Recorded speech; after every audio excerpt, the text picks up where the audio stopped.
Dimanche matin, Marie veut chercher Meursault et ils rejoignent Raymond. Meursault se rappelle qu'il a témoigné pour Raymond au commissariat. La veille, nous étions allés au commissariat et j'avais témoigné que la fille avait manqué à Raymond.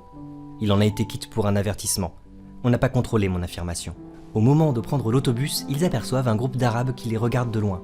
Ils nous regardaient en silence, mais à leur manière, ni plus ni moins que si nous étions des pierres ou des arbres morts. Pour accéder au cabanon, ils traversent un pré d'asphodèle. Dans la mythologie, le pré de l'asphodèle, c'est un lieu des enfers où séjournent éternellement les âmes des défunts. Arrivés au cabanon, ils rencontrent Masson et sa femme. C'était un grand type, massif de taille et d'épaules, avec une petite femme ronde et gentille à l'accent parisien. Alors Masson, Marie et Meursault vont se baigner. Lui est entré dans l'eau doucement et s'est jeté quand il a perdu pied. Il nageait la brasse et assez mal, de sorte que je l'ai laissé pour rejoindre Marie. L'eau était froide et j'étais content de nager. Avec Marie, nous nous sommes éloignés et nous nous sentions d'accord dans nos gestes et dans notre contentement. Ils retournent ensuite au cabanon et déjeunent tôt. Vous savez quelle heure il est ? Il est 11h30. Nous étions tous étonnés, mais Masson a dit qu'on avait mangé très tôt et que c'était naturel parce que l'heure du déjeuner, c'est l'heure où l'on avait faim. Je ne sais pas pourquoi, cela a fait rire Marie. Je crois qu'elle avait un peu trop bu. Masson m'a demandé alors si je voulais me promener sur la plage avec lui. Ma femme fait toujours la sieste après le déjeuner. Moi je n'aime pas ça, il faut que je marche. Nous sommes descendus tous les trois. Sur la plage, ils aperçoivent deux Arabes, dont le frère de l'ancienne amante de Raymond. Raymond distribue les rôles au cas où il y aurait une bagarre. S'il y a de la bagarre, toi Masson, tu prendras le deuxième. Moi je me charge de mon type. Toi Meursault, s'il en arrive un autre, il est pour toi. Au moment où ils se croisent avec les Arabes, Raymond frappe le premier, Masson frappe le second. Dans l'échauffourée, Raymond prend un coup de couteau. Nous l'avons soutenu et nous sommes revenus au cabanon aussi vite que possible. Là, Raymond a dit que ses blessures étaient superficielles et qu'il pouvait aller chez le docteur. Il est parti avec Masson et je suis resté pour expliquer aux femmes ce qui était arrivé. Madame Masson pleurait et Marie était très pâle.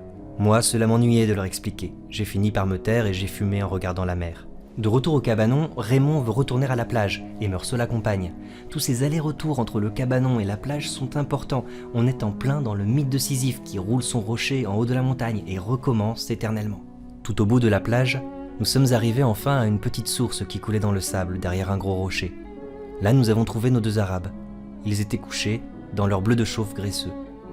Ils avaient l'air tout à fait calmes et presque contents. Notre venue n'a rien changé. Celui qui avait frappé Raymond le regardait sans rien dire.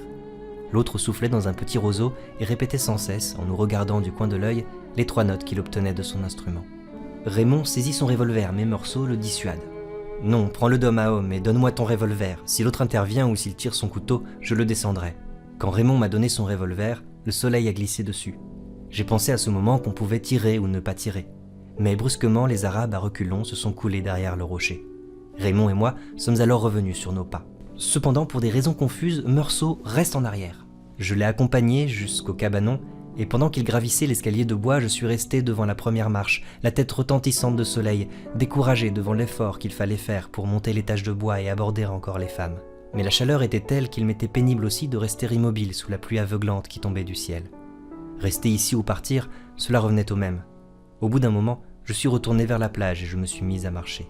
La chaleur se fait intense et Meursault se retrouve face à l'Arabe qui est seul cette fois. J'ai pensé que je n'avais qu'un demi-tour à faire et ce serait fini. Mais toute une plage vibrante de soleil se pressait derrière moi. J'ai fait quelques pas vers la source. Sans se soulever, l'Arabe a tiré son couteau qu'il m'a présenté dans le soleil. La lumière a glissé sur l'acier et c'était comme une longue lame étincelante qui m'atteignait au front. C'est alors que tout a vacillé. La mer a charrié un souffle épais et ardent. Il m'a semblé que le ciel s'ouvrait sur toute son étendue pour laisser pleuvoir du feu. Tout mon être s'est tendu et j'ai crispé ma main sur le revolver. La gâchette a cédé. J'ai touché le ventre poli de la crosse et c'est là, dans le bruit à la fois sec et assourdissant, que tout a commencé. Le lecteur déconcerté assiste au coup de feu qui semble provoqué par des raisons confuses, la chaleur, la réverbération du soleil sur la lame du couteau, peut-être la fatalité. Le thème de l'aveuglement est très présent dans ce passage. Comme dans une tragédie classique, les mécanismes de la fatalité sont invisibles pour celui qui les subit. On peut penser à Oedipe qui se crève les yeux quand son destin est accompli.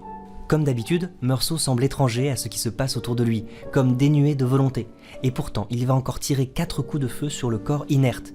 C'est sans doute le moment du roman où le sentiment d'absurdité est le plus fort. J'ai compris que j'avais détruit l'équilibre du jour, le silence exceptionnel d'une plage où j'avais été heureux. Alors, j'ai tiré encore 4 fois sur un corps inerte où les balles s'enfonçaient sans qu'il y parût.